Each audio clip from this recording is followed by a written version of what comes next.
Voilà. Non, comme ça. Voilà. Plus exactement, c'est plus comme ça, je pense. Voilà comment les gens pensent. Ce matin encore, je lisais les témoignages d'une jeune femme. Son mari l'a plaqué et est parti juste avant le mariage. Dépression, internement, psychiatre, médicaments, etc. Et elle a lu mon livre Confiance illimitée.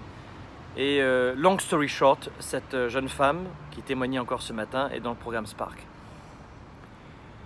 Et elle disait évidemment, c'est avec l'approche de Franck Nicolas, notamment et son équipe, que j'ai réussi à m'en sortir. D'abord, 1000 gratitudes, parce que ça rend mon travail encore plus important pour moi et ça rajoute du sens. Mais voilà ce qui se passe dans l'esprit des gens. Vous n'êtes pas cassé, vous n'êtes pas malade. La 99,9% d'entre vous, vous ne souffrez pas de pathologie ou même de névrose forte. Vous comprenez ça ou pas? Vous comprenez que pour perdre du poids, il ne faut pas un doctorat? Que c'est ici. Et le travail que je fais tous les jours, en ressassant encore et toujours souvent les mêmes idées, c'est de cesser de voir petit. Parce que quand on voit petit, on n'a aucun plaisir à croquer la vie à pleines dents. Quand vous avez la même communication dans votre couple, eh bien, l'être humain ne sait pas stagner. L'être humain progresse ou régresse. Ça veut dire que si vous voyez petit, si vous avez cette mauvaise habitude, eh bien, vous allez réduire la communication parce que vous allez cesser de vous battre. Vous avez obtenu ce que vous voulez. Il en va de même pour les relations intimes, il en va de même pour votre argent, pour votre business, pour vos affaires, votre carrière. Pourquoi la plupart des salariés, au final, n'ont plus de sens dans leur travail?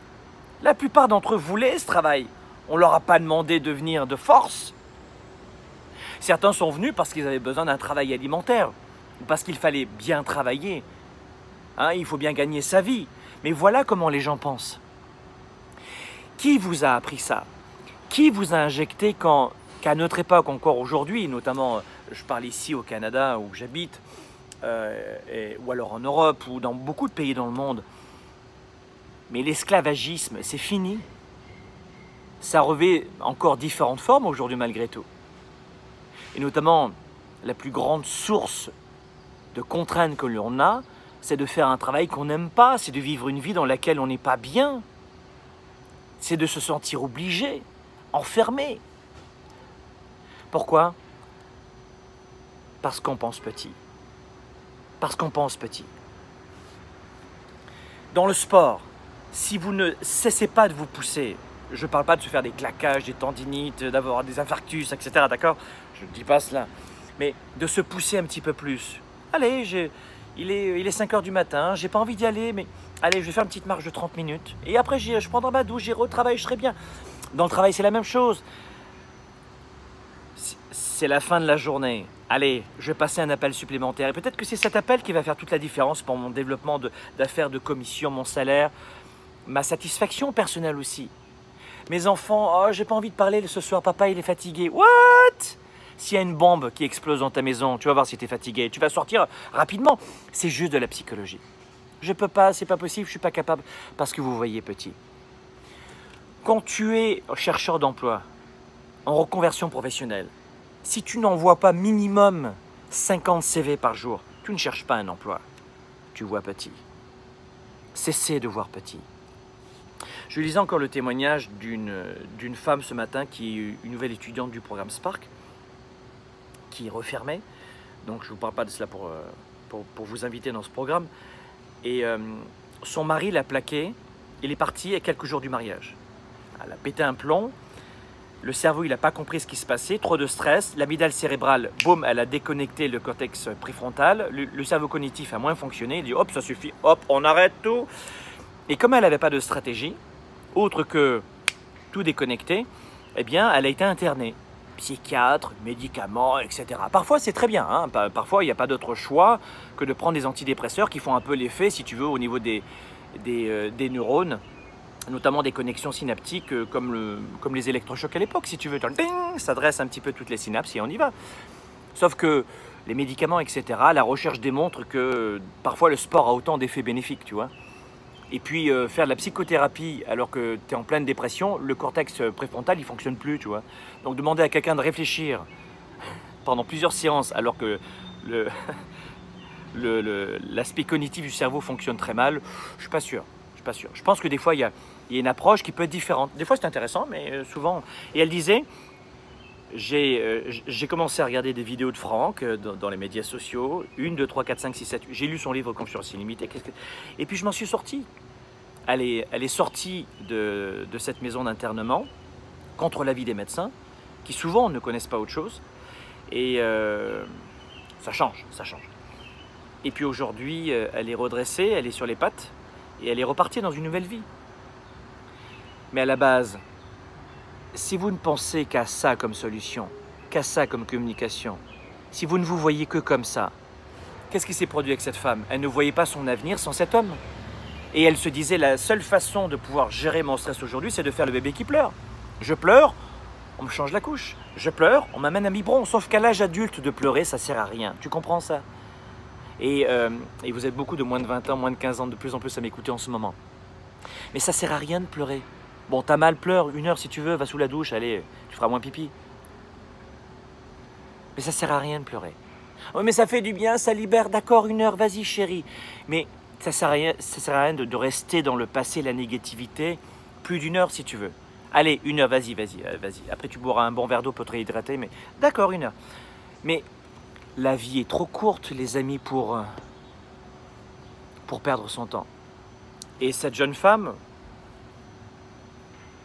eh bien, elle a compris que de vivre dans son passé, ça ne servait à rien. Mais ça, vous le savez, ce sont les gens les plus intelligents qui s'auto-sabotent. Les gens qui sont simples d'esprit ne vont pas tomber dans cet auto-sabotage aussi fort.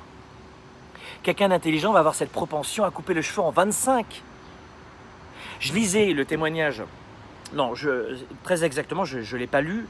C'est ma femme qui m'en a parlé. Et elle feuilletait dans une librairie un témoignage, dans un magazine, je crois que c'était Paris Match ou un truc comme ça, un magazine français. Et un animateur de télévision en Europe, en France je crois, qui dit, un homme brillant, on s'en fout de savoir qui c'est. Il disait, moi je n'ai pas d'enfant parce que je ne pense pas que que ma génétique soit aussi bien pour avoir des enfants. Et le gars il est brillant quoi.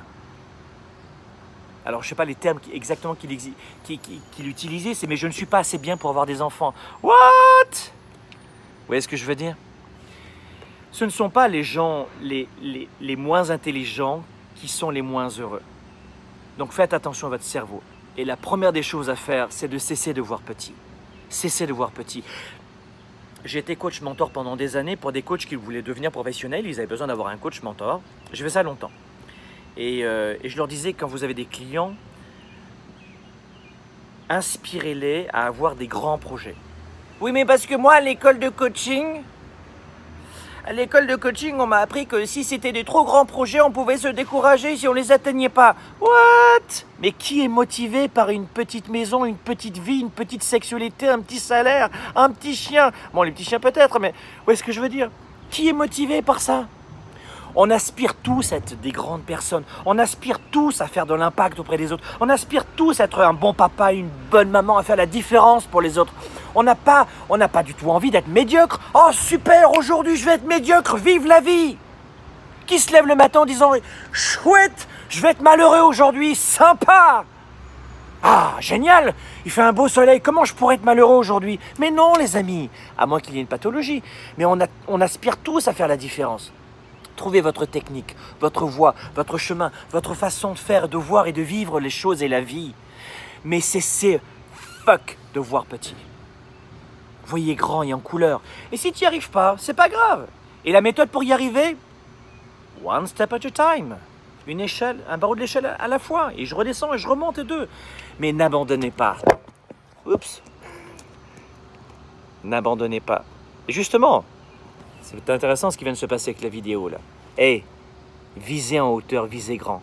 Voilà. Maintenant, vous regardez plus les pieds, vous regardez ici. Pas compliqué, non?